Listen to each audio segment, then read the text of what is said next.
وما أرسلناك إلا رحمة للعالمين صدق الله المولانا العلي العظيم صدق رسوله النبي الكريم الأمين ونحن على ذلك من الشاهدين والشاكرين والحمد لله رب العالمين.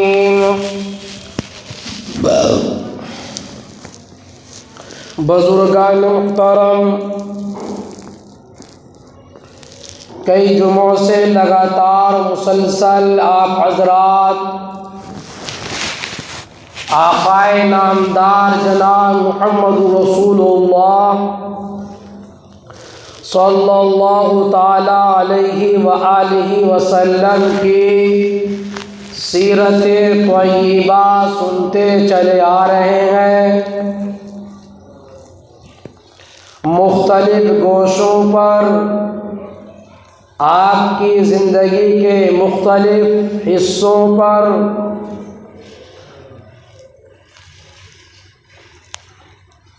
بات چیت آپ نے سماعت فرمائی. زندگی کے مختلف احوال آپ حضرات کے سامنے بیان کیے گئے.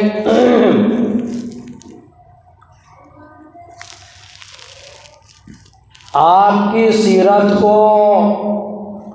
ہم کہاں بیان کر سکتے ہیں، کیونکہ ہمارا سب کا، سارے مسلمانوں کا ایمان ہے اس بات پر، یقین ہے اس بات پر کہ ساری دنیا کے درختوں کے قلم بنائے جائیں، ساری دنیا کے ندی نالوں کو روشنائی کے طور پر استعمال کیے جائیں، ساری دنیا کے درختوں کے پتوں کو کاغذ کے طور پر استعمال کیے جائیں، اور پھر دنیا کی، پوری دنیا کے سیرت نگاروں سے کہا جائے، ساری دنیا کے کاتبوں سے بولا جائے کہ اللہ کے نبی کی سیرت کو لکھو. ساری دنیا کے خطیبوں سے، واعظوں سے، مقرروں سے کہا جائے کہ تم اللہ کی سیرت پر بولو، بیان کرو. تو خدا کی قسم، سیرت لکھتے لکھتے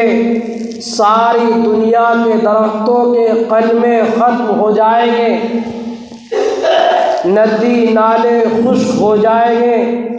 ساری دنیا کے درختوں کے پتے ختم ہو جائیں گے. سیرت نگار بھی سیرت لکھتے لکھتے تھک جائیں گے، خطیب، واعظ،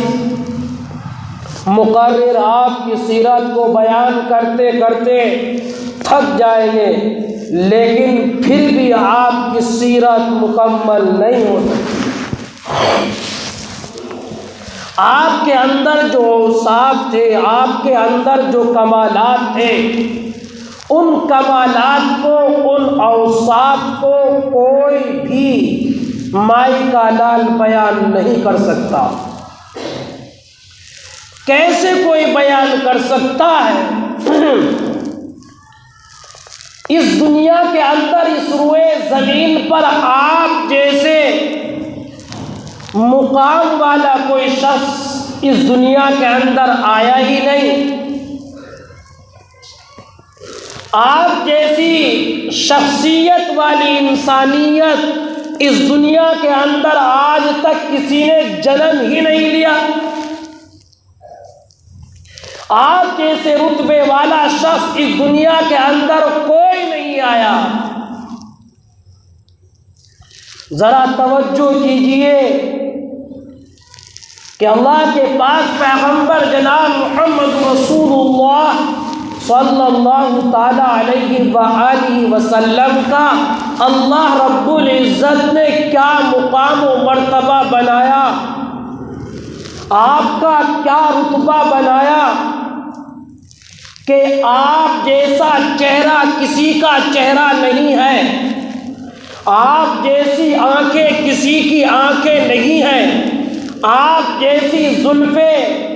کسی کی زلفیں نہیں ہیں، آپ کے شہر جیسا کسی کا شہر نہیں ہے، آپ کے علاقہ جیسا کوئی سا بھی علاقہ نہیں ہے، آپ کے شہر مکہ جیسا کوئی سا شہر نہیں ہے، آپ کی گلیوں جیسی کوئی سی گلی اس دنیا کے اندر نہیں ہے۔ اس سے بڑھ کر اور یوں کہیے کہ آپ جس رات میں آئے وہ رات بھی تمام راتوں سے اعلیٰ، آپ جس دن میں آئے وہ دن بھی سارے دنوں سے اعلیٰ۔ آپ کا مقام و مرتبہ بزرگوں اور ساتھیوں یہ ہے۔ اور قرآن حکیم نے بھی آپ کو مختلف انداز سے پکارا ہے، کبھی کسی انداز سے، کبھی کسی انداز سے۔ اللہ رب العزت نے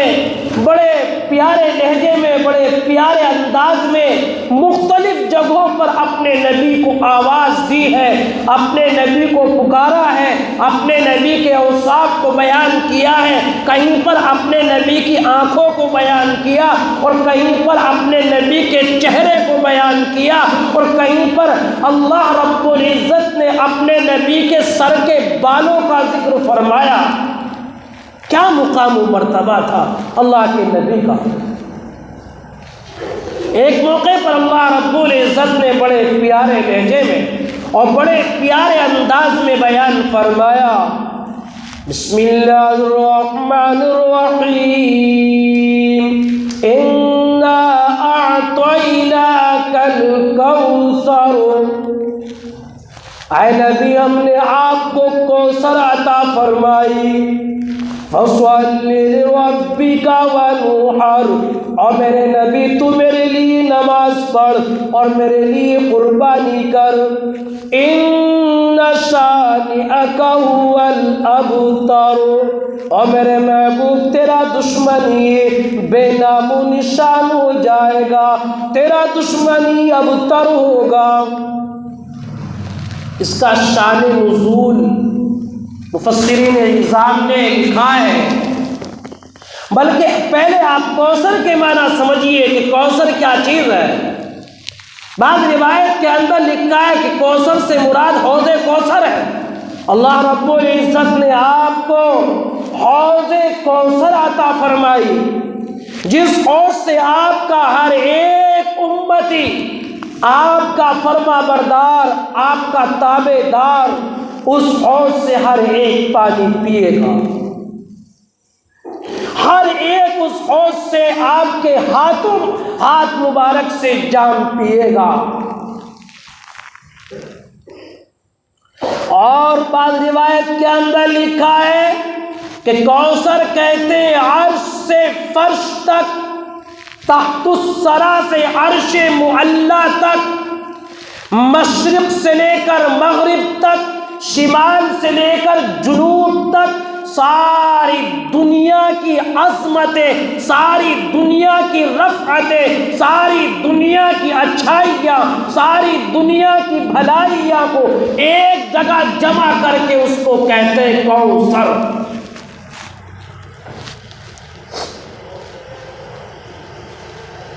کوثر کے معنی آتے ہیں خیر کثیر، ساری دنیا کی تمام بھلائیاں، آسمان کی بھلائیاں، دنیا کی بھلائیاں اور زمین کی بھلائیاں، اور اسی طریقے سے مکے کی بھلائیاں، مکے کی اچھائیاں، مدینے کی بھلائیاں، حسن کی اچھائیاں اور جمال کی اچھائیاں،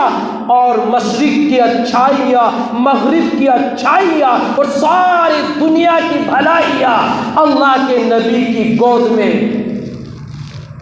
ڈال دی تھی اللہ رب العزت۔ اور میرے محبوب، میں نے تجھے ساری دنیا کی اچھائیاں تجھ کو دے دی ہے، ساری دنیا کی بھلائیاں تجھے دے دی ہے۔ آسمان پر اگر کوئی بھلائی ہے تو وہ بھی تیری گود میں، اور زمین کی اگر کوئی بھلائی ہے تو وہ بھی تیری گود میں۔ ہر ایک اچھائیاں اور بھلائیاں اے میرے محبوب میں نے تجھے عطا فرمائی ہے۔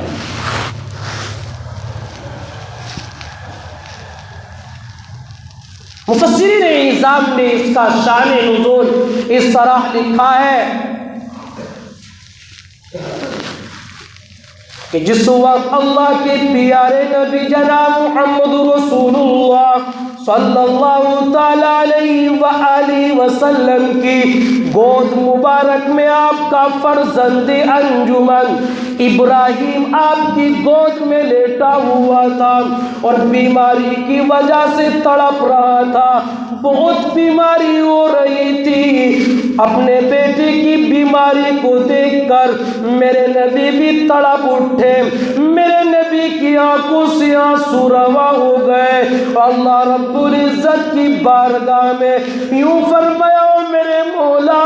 تو نے مجھے 2 بیٹے عطا فرمائے تھے، وہ بھی تو نے مجھ سے واپس لے لیے، ایک بیٹا تو نے مجھے اور دیا ہے، یہ بھی بیمار ہے۔ اے میرے مولا تو نے میرے دشمنوں کو درجنوں بیٹے دے رکھے ہیں، اے میرے باری الہ تو نے میرے دشمنوں کو 7 بیٹے دے رکھے ہیں، اور مجھے 3 بیٹے دیے، آپ نے 2 بیٹے مجھ سے واپس لے لیے اور ایک بیٹا باقی بچا ہے، یہ بھی بیمار ہے۔ اے میرے مولا تو اس کو صحت عطا فرما، تو اس کو تندرستی عطا فرما۔ اور جس وقت ابراہیم کی حالت نازک ہوئی اور ابراہیم بہت زیادہ بیمار پڑ گئے، کفار و مشرکین ہنسنے لگے، مذاق اڑانے لگے، لو جی اب تو محمد بے اولادہ ہو جائے گا، اب محمد کی کوئی اولاد نہیں رہے گی، 2 بیٹے پہلے ہی اس کے رب نے اس سے لے لیے، اب اس کا یہ آخری بیٹا بچا ہے، اب یہ بھی چلا جائے گا، اب گویا کہ بے نام و نشان ہو جائے گا، یا ابتر ہو جائے گا۔ ابتر کے معنی ہے بے اولادہ ہونا، ابتر کے معنی بے اولادہ ہونا۔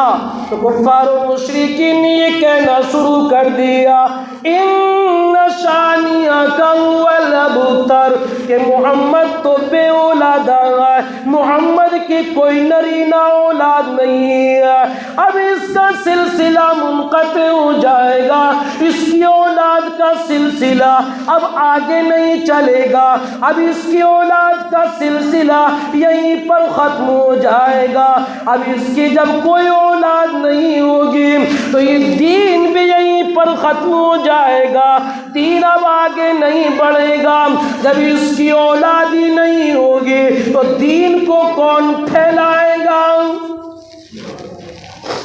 اس بات سے میرے نبی کو تکلیف ہوئی، اس بات سے میرے نبی کا دل دکھا، اس بات سے میرے نبی پریشان ہوئے۔ آپ کی پریشانی کو دور کرنے کے لیے، آپ کے رنج و الم کو دور کرنے کے لیے، آپ کی تکلیفوں کو دور کرنے کے لیے اللہ رب العزت نے اسی وقت اپنے محبوب کے پاس جبریل کو بھیجا اور جبریل سے یوں کہلوایا کہ او جبریل میرے نبی سے جا کر یوں کہہ دے، اور میرے نبی تو دکھ نہ کرو، تو تکلیف نہ اٹھا، تو پریشان نہ ہو، اور میرے محبوب یہ جو تجھے بے اولادہ کہتے ہیں یہ خود ہی بے اولادہ ہو جائیں گے، ان کا کوئی نام لینے والا بھی دنیا کے اندر موجود نہ ہوگا، ان کا کوئی نام و نشان بھی دنیا کے اندر نہ ہوگا، لیکن وہ میرے محبوب دنیا کے اندر تیز چاہنے والے ہوں گے، ساری دنیا کے اندر تیری اولاد ہوگی، ساری دنیا کے اندر جہاں بھی دیکھو گے محمد کی اولاد ضرور ملے گی۔ اور دیکھ لو آج کوئی بتا نہیں سکتا کہ میں ابو جہل کی اولاد میں سے ہوں، کوئی بتا نہیں سکتا کہ میں عتبہ کی اولاد میں سے ہوں، کوئی بتا نہیں سکتا کہ میں کسی کافر کی اولاد میں سے ہوں، نبی کے دشمن کی اولاد میں سے ہوں۔ اور میرے محبوب میں نے تجھے حوض کوثر عطا فرمائی، اور میرے محبوب میں نے تجھے کتنی اچھائی عطا فرمائی، کتنا حسن عطا فرمایا، کتنا جمال عطا فرمایا۔ دنیا کی ساری عظمتیں، دنیا کی ساری رفعتیں، دنیا کی ساری بلندیاں اور میرے محبوب میں نے تجھے عطا فرمائی۔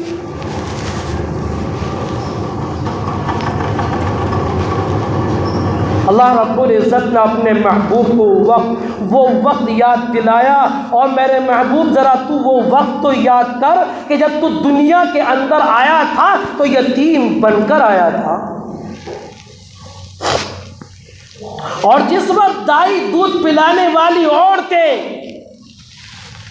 تیری اماں کے دروازے پر آئی تھی تو وہ بھی یہ سمجھ کر چھوڑ گئی تھی کہ اس کا والد تو زندہ نہیں ہے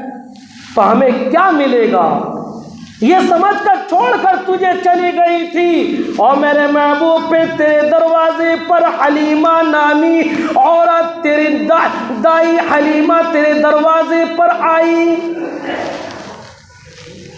اور پھر وہ تجھ کو لے کر کے چلی گئی، اور میرے محبوب پھر میں نے تجھے یتیم نہیں بلکہ در یتیم بنا دیا۔ اور میرے محبوب ذرا تو وقت تو یاد کرو جس وقت تو اپنے رضائی بھائی کے ساتھ بکریاں چرانے کے لیے جایا کرتا تھا، اور تیری رضائی بہن بھی تیرے ساتھ جایا کرتی تھی، تجھے کھلایا کرتی تھی، گود میں لیا کرتی تھی، لوری دیا کرتی تھی، اور یوں کہا کرتی تھی اے باریلا تو میرے محمد کو باقی رکھنا، اے باریلا تو میرے اس بھائی کی حفاظت رکھنا، اے میرے مولا تو میرے بھائی کو ساری دنیا کی بادشاہت عطا فرما دینا۔ اور میرے بزرگوں ساتھیوں، چشم فلک نے پھر وہ نظارہ بھی دیکھا، ساری دنیا نے پھر وہ نظارہ بھی دیکھا۔ خدا کی قسم 6000 قیدی کو پکڑ کر میرے نبی کے غلام پکڑ کر آپ کی خدمت اقدس میں لائے گئے۔ جب فتوحات ہو گئی، مکہ فتح ہو گیا، اللہ کے نبی کا دین پوری دنیا کے اندر پھیل گیا، مشرق میں مغرب میں ساری دنیا میں آپ کے چرچے ہونے لگے، اور آپ کے نام لیوا ہر جگہ ہو گئے، اور آپ صلی اللہ تعالی علیہ وآلہ وسلم عیش کی زندگی گزار رہے ہیں، بلکہ آپ کے صحابہ 6000 قیدیوں کو پکڑ کے لائے ہیں، ان کے ہاتھ رسیوں سے بندھے ہوئے ہیں، خیمے کے اندر رکھا ہوا ہے، اور ایک خیمے کے اندر میرے اور آپ کے پیارے نبی جناب محمد رسول اللہ صلی اللہ تعالی علیہ وآلہ وسلم بیٹھے ہوئے ہیں۔ ساری دنیا نے اس وقت نظارہ دیکھا، ایک صاحب آ رہے ہیں، اور ان صاحب سے ایک بوڑھی عورت کہنے لگی کہ مجھے محمد سے ملنا ہے، مجھے محمد سے ملاقات کرنی ہے اللہ، اور ان سے جا کر یوں کہنا کہ وہ تمہاری بہن ہے، وہ تمہاری بہن ہے، وہ تم سے ملنا چاہتی ہے۔ اللہ کے نبی سے جا کر یوں ہی کہا، اللہ کے نبی نے یوں فرمایا کہ میری تو کوئی بہن ہی نہیں ہے، میری تو کوئی بہن ہی نہیں ہے۔ پیچھے سے آواز دیتی ہے او محمد تو میرا بھائی ہے، میں تیری بہن ہوں، تو مجھے دیکھ تو صحیح، تو میرا چہرہ دیکھ تو صحیح،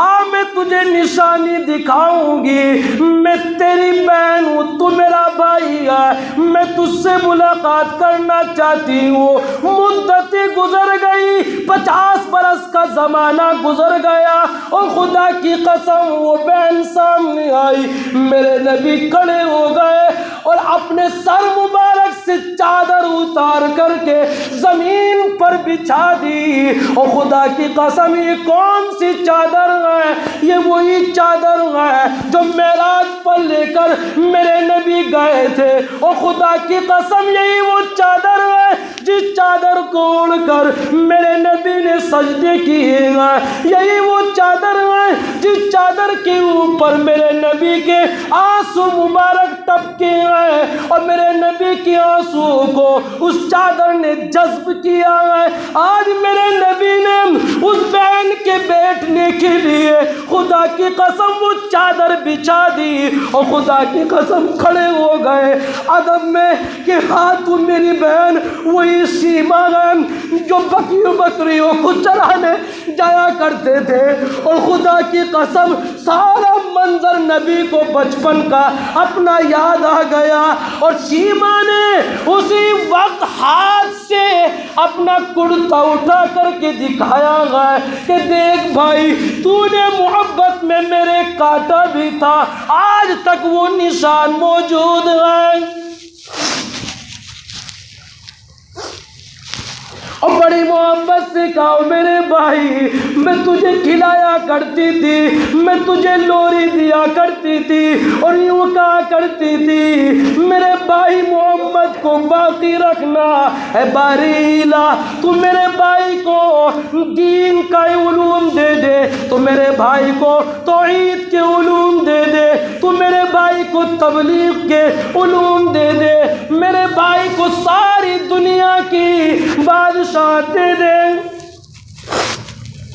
خدا کی قسم میرے نبی کے آنکھوں سے آنسو رواں ہو گئے، اور کہنے لگے او میری بہن بول کیا مانگتی ہے؟ تو میرے دروازے پر آئی، آج تو جو مجھ سے مانگے گی میں تجھ کو وہی دوں گا۔ بوڑھی عورت کہنے لگی یا رسول اللہ، او میرے بھائی جو میرا شوہر ہے وہ قیدی بن کر تیرے یہاں آئے ہیں، اور اس کے ہاتھ رسیوں سے بندھے ہوئے ہیں، تو میرے